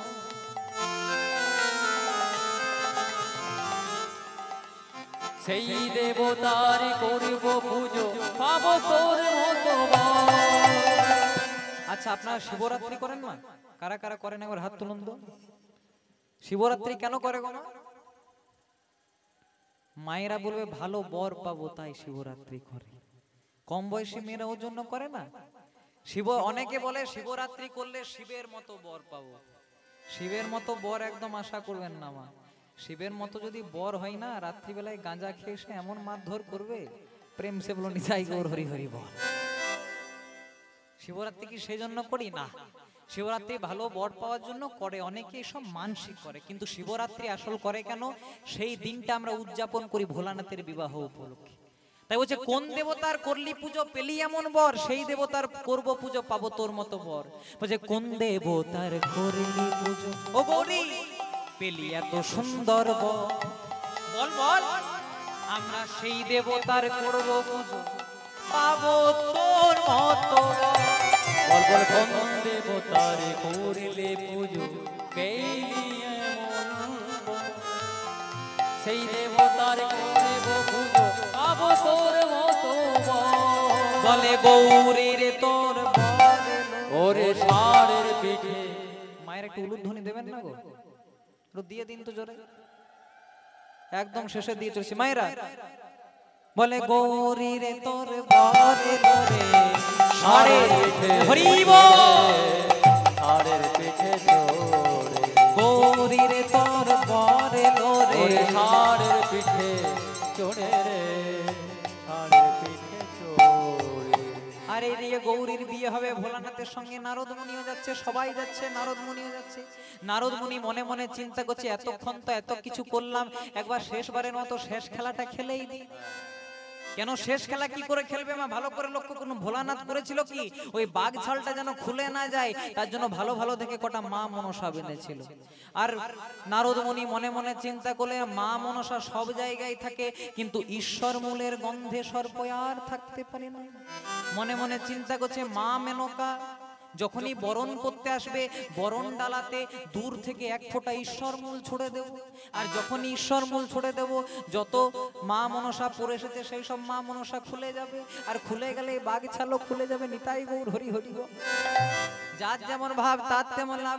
এই মনে মনে করে নারদ মুনি নাম গাইতে গাইতে আসছে কেমন ভাবে, পিঞ্জর খুলে দিয়েছি, যা কথা বলার সবই বলে দিয়েছি, যারে যারে উড়ে যা, যারে যারে উড়ে যা। পিঞ্জর খুলে দিয়েছি, যা কথা বলার ছিল বলে দিয়েছি, যারে যারে উড়ে যা, যারে যারে উড়ে যা। গানটার মধ্যে আধুনিক গান, কিন্তু মানে খুব সুন্দর। আগে গানটা শুনুন, মানেটা বলি। পিঞ্জর খুলে দিয়েছি, সবাই মিলে হাতে তালি দিয়ে, যা কথা বলার সবই বলে দিয়েছি, যারে যারে উড়ে যা, যারে যারে উড়ে যা। পিঞ্জর খুলে দিয়েছি, যা কথা বলার ছিল বলে দিয়েছি, যারে যারে উড়ে যা, যারে যারে উড়ে যা। গান শুনলে হবে না, গানের মানেও খুব ভালো। পিঞ্জর খুলে দিয়েছি মানে আমাদের এই 3.5 হাতের দেহ পিঞ্জর। দেহ পিঞ্জর থেকে খুলে দিয়েছি, বেরিয়ে যাচ্ছে কে, প্রাণ পাখিটা। কখন বেরিয়ে যায়, আমাদের এই 3.5 হাতের দেহ পিঞ্জর থেকে যখন প্রাণরূপী পাখিটা বেরিয়ে যাবে, তখন আমাদের শরীরটা পড়ে থাকবে মা। যতদিন শরীরে থাকবে প্রাণ, ততদিন থাকবে শরীরটার দাম। আর যখনই শরীর থেকে প্রাণ পাখিটা বেরিয়ে যাবে, এখন আমার নাম অনুরাগ, আপনাদের নাম অমুক, কিন্তু যখনই এই শরীর থেকে প্রাণ পাখিটা বেরিয়ে যাবে, কেউ বলবে লাশ, কেউ বলবে মরা, কেউ বলবে ডেড বডি। তাই যতক্ষণ শরীরে থাকবে প্রাণ, ততক্ষণই থাকবে দাম। हम लोगों का मानव शरीर में 3 भाइयों का संगम है, परंतु 3 भाइयों में मत भिन्नता वर्तमान है। अर्थात हमारे मानव शरीरे 3 भाई আছে মা। বড় ভাইয়ের নাম আত্মা, মেজো ভাইয়ের নাম মন, ছোট ভাইয়ের নাম শরীর। কিন্তু কারো সঙ্গেই কারো মিল নাই বাবা। মেজো ভাইয়ের নাম মন আর ছোট ভাইয়ের নাম শরীর, দুজনের মধ্যে একটু ঝগড়া আছে। বলি কিভাবে, কারো মন চেয়েছে বৃন্দাবনে যাব, আপনাদের মনে করুন কারো মন চেয়েছে আমি বৃন্দাবনে যাব, কিন্তু যার মন চেয়েছে বৃন্দাবনে যাব, মনে মনে ধরুন সেই মানুষটা প্যারালাইসিসের রোগী, সে বৃন্দাবনে যেতে পারবে মা? মানে মন চাইছে বৃন্দাবনে যাব, মেজো ভাই বলছে বৃন্দাবনে যাব, কিন্তু ছোট ভাই বলছে তুমি যতই বৃন্দাবনে যাওয়ার চেষ্টা করো বাবা, আমি তোমাকে বৃন্দাবনে যেতে দেবো না। মানে মেজো ভাইয়ের সঙ্গে ছোট ভাইয়ের একটু ঝগড়া আছে, ঝামেলা আছে। আর বড় ভাই যে আত্মা, তার তো কথা বলারই নাই মা। এই আছি এই নাই, নিঃশ্বাসে বিশ্বাস নাই। প্রেম সে বলো নিতাই গৌর হরি হরি বল। আমাদের এই 3.5 হাতের দেহ পিঞ্জরে আবার যদি আলাদাভাবে বর্ণনা করতে যান, রবীন্দ্রনাথ ঠাকুর তার হাট কবিতায় বলেছেন, কুমোরপাড়ার গরুর গাড়ি বোঝাই করা কলসি হাঁড়ি, গাড়ি চালায় বংশীবদন, সঙ্গে যে যায় ভাগ্নে মদন। সামান্য মানে নয়, কুমোরপাড়ার গরুর গাড়ি মানে 3.5 হাতের দেহ বৃন্দাবন, কুমোরপাড়ার গরুর গাড়ি। অনেক বলে আমাদের দেহটা যদি বৃন্দাবন, বৃন্দাবন তো 84 কোষ, তাহলে আমাদের দেহটাও 84 কোষ। হ্যাঁ মা, আমাদের দেহটাও 84 কোষ। কি করে? আমরা নিজেদের হাতে 3.5 হাত, এক হাত সমান 24 আঙুল, তাহলে 3 হাত সমান 24, 3 72 আঙুল, আরো অর্ধেক, 24-এর অর্ধেক 12, 72, 12তে যোগ করে দেন, 84 কোষের দেহ বৃন্দাবন। ফাঁকা নাই মা কুমোরপাড়ার গরুর গাড়ি, বোঝাই করা কলসি হাঁড়ি, গাড়িটা ফাঁকা নাই মা। গাড়ির মধ্যে কলসি হাঁড়ি আছে কি কি? 10 ইন্দ্রিয়, ষড়রিপু, কাম, ক্রোধ, লোভ, মোহ, মদ, মাৎসর্য, 10 6 16, পঞ্চভূত, ক্ষিতিয়ব, মরুত্তেজ, বোম, 16 5 21, ত্রিগুণ, সপ্তগুণ, তমগুণ, রজগুণ, 24 তত্ত্বটা আছে। মানে কুমোরপাড়ার গরুর গাড়ি, বোঝাই করা কলসি হাঁড়ি, গাড়ি চালাই বংশীবদন। মানে গাড়ির মালিক হলো প্রাণ গোবিন্দ। গাড়ির মালিক যদি গোবিন্দ হতো বাবা খুব ভালো হতো। গাড়ির মালিক যদি গোবিন্দ হতো, না থাকতো ব্লাড ক্যান্সার, না থাকতো সুগার, না থাকতো প্রেশার, না থাকতো জ্বর, না থাকতো কাশি, না থাকতো সর্দি, কিচ্ছু হতো না মা। কিন্তু গাড়ি চালাই বংশীবদন, গাড়ির মালিকটা হয়তো বংশীবদন, কিন্তু একা ছাড়ি নাই মা, সঙ্গে যে যায় ভাগ্নে মদন। মদন মানে লোভ, মদন মানে লালসা, মদন মানে কামনা, মদন মানে বাসনা। আর এগুলোকে যদি দূরীভূত করতে হয়, যতক্ষণ প্রাণ পাখিটা থাকবে ততক্ষণ একটু দুটি বাহু তুলে গাইবেন মা। পিঞ্জর খুলে দিয়েছি, যা কথা বলার সবই বলে দিয়েছি, যারে যারে উড়ে যা, যারে যারে উড়ে যা। পিঞ্জর খুলে দিয়েছি, যা কথা বলার ছিল বলে দিয়েছি, যারে যারে উড়ে যা, যারে যারে উড়ে যা। আর কতদিন রইবি পাখি খাঁচার ভিতরে, একদিন খাঁচা ছেড়ে যাবি যে উড়ে। আর কতদিন রইবি পাখি খাঁচার ভিতরে, একদিন উড়ে যাবে খাঁচা ছেড়ে। আর কতদিন রইবি পাখি খাঁচার ভিতরে, একদিন খাঁচা ছেড়ে যাবি যে উড়ে। আর কতদিন রইবি পাখি খাঁচার ভিতরে, একদিন উড়ে যাবে খাঁচা ছেড়ে।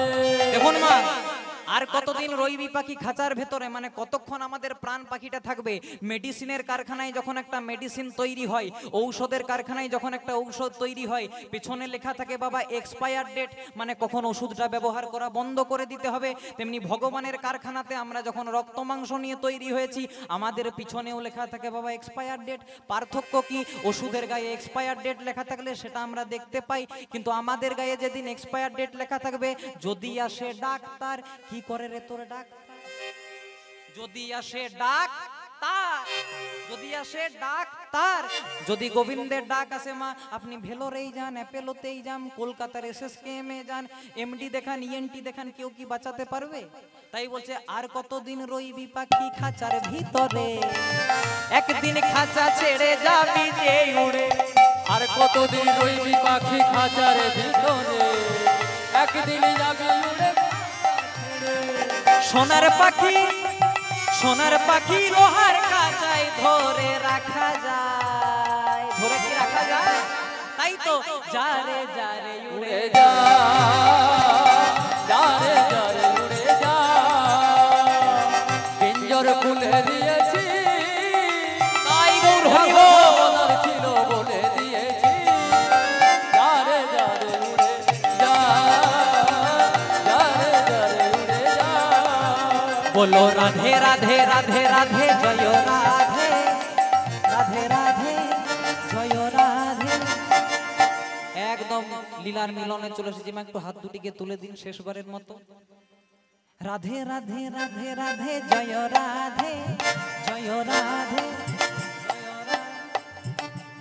এখানে কারা কারা ঘুমাচ্ছে গো? প্রেম সে বলো হরি বল।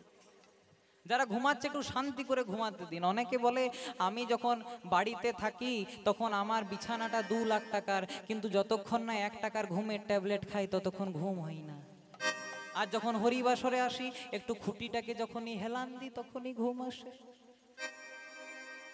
নিতাই গৌর হরি বল। আপনাদেরকে বলি, যদি কাউকে ঘুমাতে দেখেন একদম উঠাবেন না।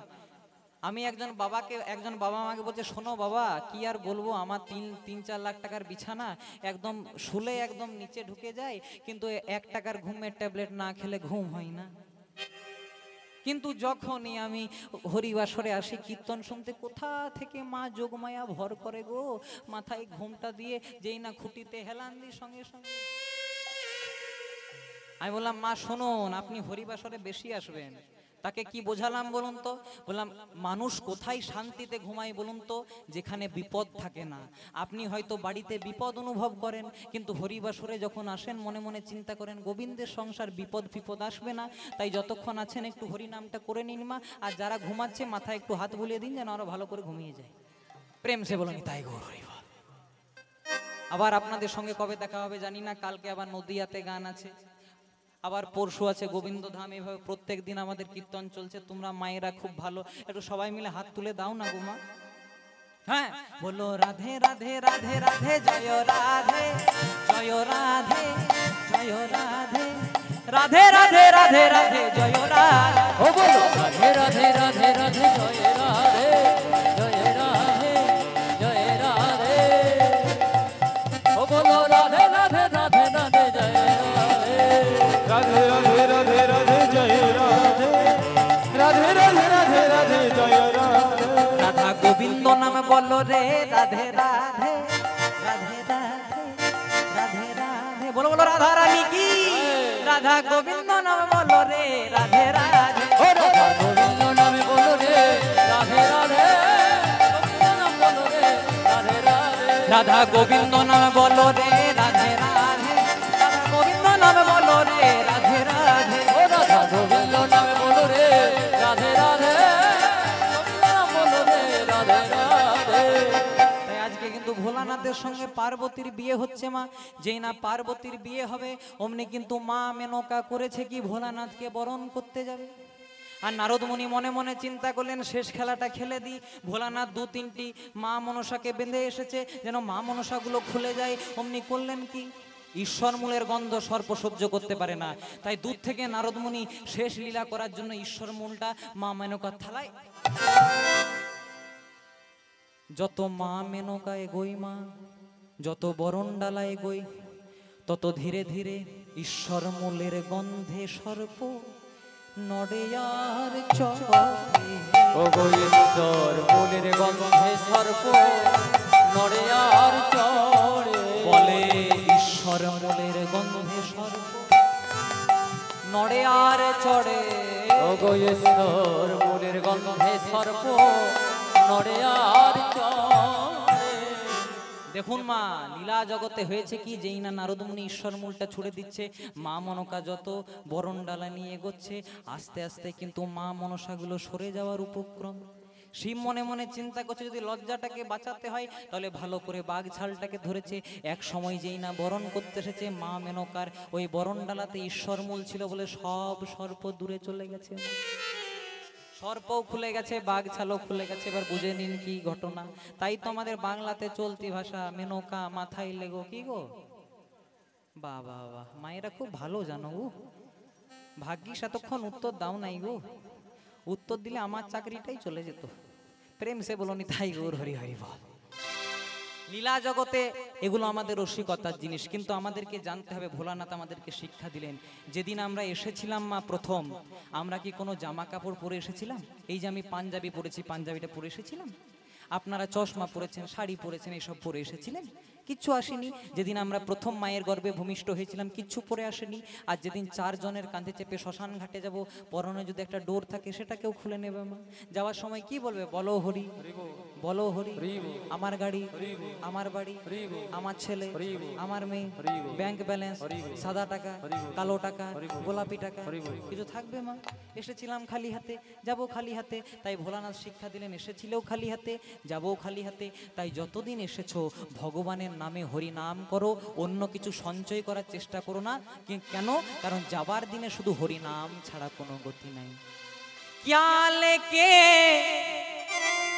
आया जग में, অর্থাৎ কি নিয়ে তুমি এসেছো পৃথিবীতে? এসেছিলাম খালি হাতে মা। और क्या लेके तू जाएगा, আর কি নিয়ে তুমি যাবে বলো? যেদিন 4 জনের কাঁধে চেপে শ্মশান ঘাটে যাব, যদি পরনে একটা ডোর থাকে সেটাকেও খুলে নেবে।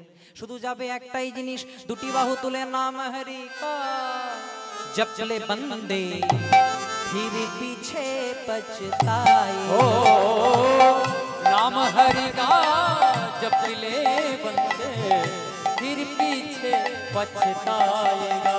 ओ नाम हरि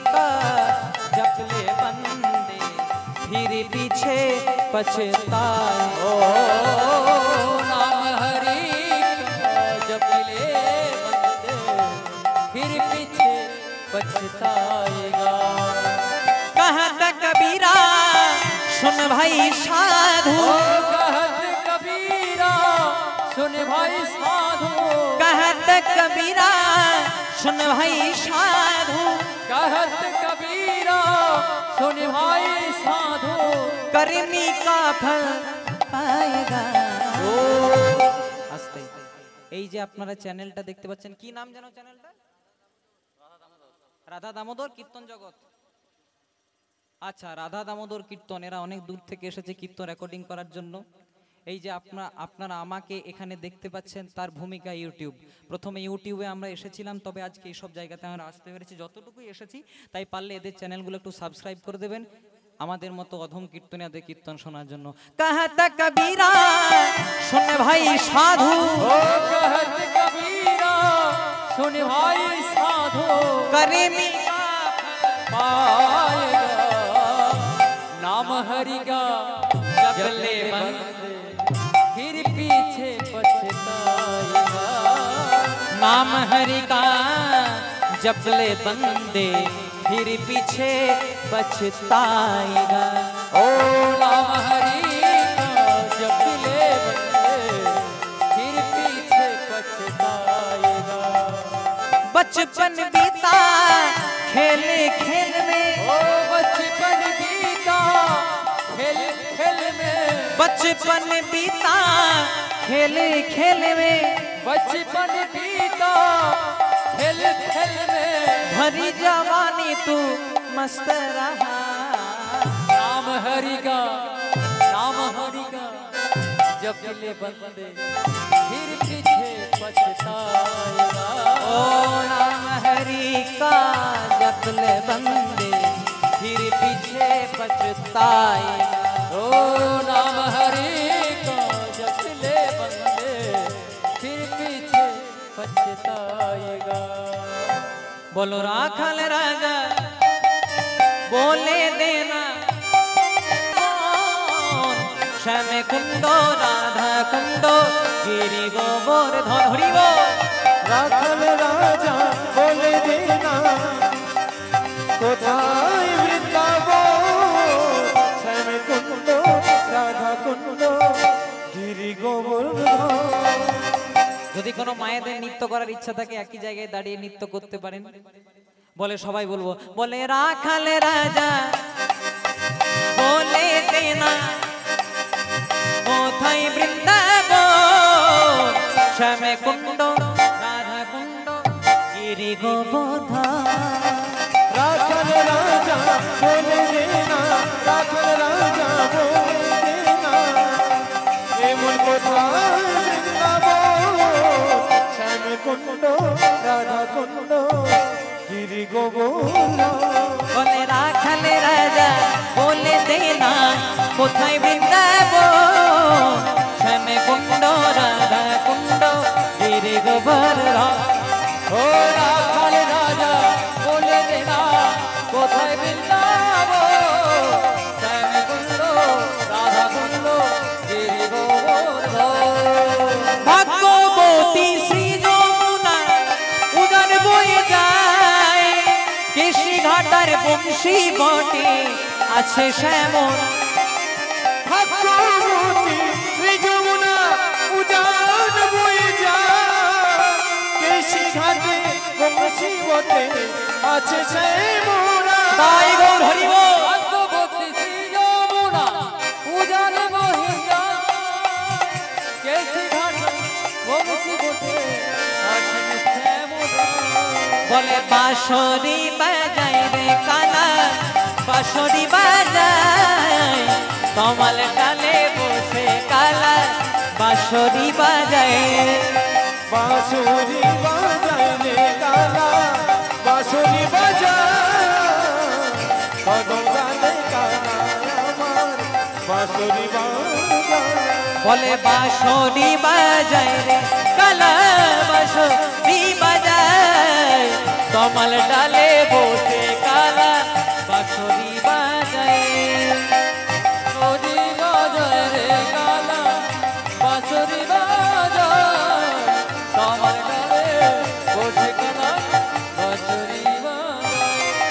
বলে রাধে তোমায় বারে বারে করছি যে মানা, করছি যে মানা, করছি যে মানা।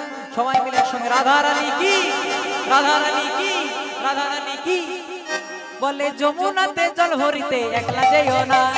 ও রাধে, ও রাধে, ও রাধে, ও রাধে। বলে রাধে তোমায়, ও রাধে তোমায়, রাধে তোমায় বারে বারে করছি যে মানা। আমি তো আপনাদের ঘরের ছেলে, মেয়ে তো পাশের গ্রামের, একটু হাত দুটিয়ে তুলে নৃত্যটি করুন না আমার শেষের দিনে। রাধে তোমায় বারে বারে করছি যে মানা, করছি যে মানা, করছি যে মানা। যমুনাতে জল ভরিতে একলা যেও না। ও রাধে, ও রাধে, ও রাধে, ও রাধে, ও রাধে, ও রাধে।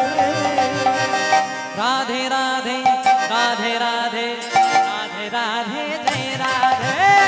রাধে রাধে, রাধে রাধে, রাধে রাধে, জয় রাধে। ও রাধে রাধে, রাধে রাধে, রাধে রাধে, জয় রাধে।